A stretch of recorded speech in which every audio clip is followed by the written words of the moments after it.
Alright, so this is a 2012 Subaru Outback 3.6R Limited, and one of the hood strut, gas struts has failed.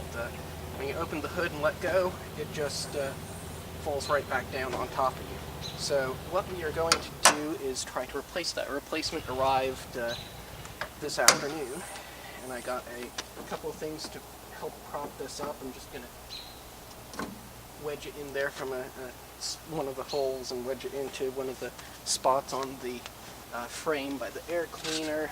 And I found a spring-loaded curtain rod in my spare stuff. I'll put that in one of the little hooks where the plastic covers fit in, and put that here as a bit of redundancy to try and make sure it doesn't come down while I'm working on it. So let me zoom in here a little bit.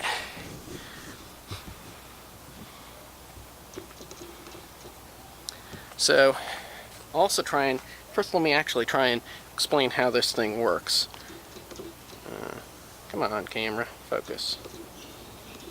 Alright, so this is what it clips onto. This is from the new package. It's like a little bolt with a ball head on it.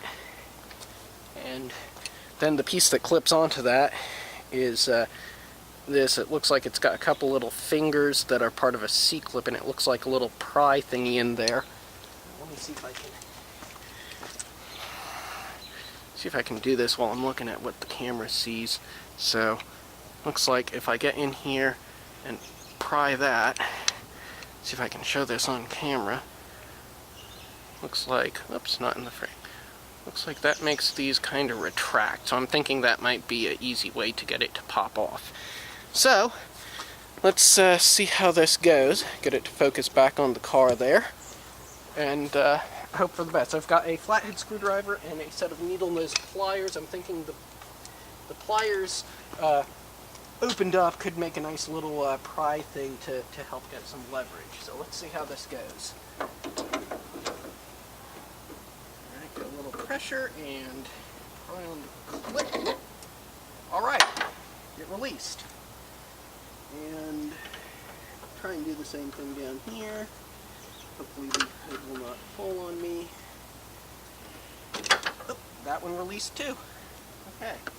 So, here's the old piston out. It is very oily and gross right now. I don't know if I'll need it to pry on the new one at all. Hopefully it'll just snap in. So, let's see here, and it goes with the rod thing up like the old one was, and this is already the right orientation, so that seems easy enough. I'm not going to bother to replace these ball pivot nuts because they seem to be perfectly good, and the other piston seems to be perfectly good. So, with that replaced, let me zoom back out here and see what happens. I'm hopeful when we take these supports out that it will hold up by itself. And it looks like it is. So that's a good sign. Let's see. Oh, that feels much better. Yes, that's much better. It is now opening instead of slamming on top of me. So I think that's a good fix.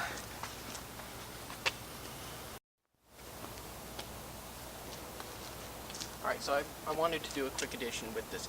How did I know it was the passenger side and not the driver's side piston that was a problem when I replaced this? Actually, the way I figured out that it was a problem is I was checking things over, checking the oil, looking at the fluids just as a regular weekend service things before some winter storms came in, make sure all the stuff was full and whatnot. I heard a pop hiss, and I was like, that doesn't sound good, so I was trying to figure out where the hissing was coming from.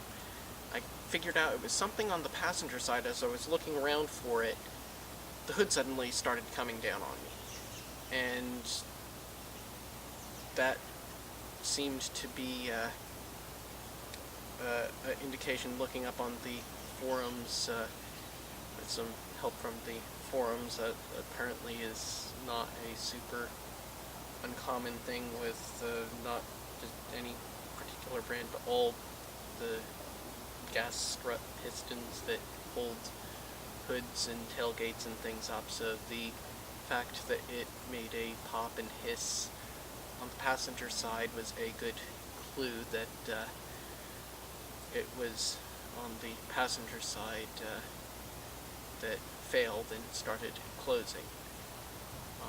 I've seen some things online that say you should replace both. Some say you should don't need to. I just replaced the one because it seemed like obviously it failed in some catastrophic way, and the driver's side one seems to be working for now. If it has a problem, I'll worry about it at that point. But that seems to have cured the problem, and on to the next thing.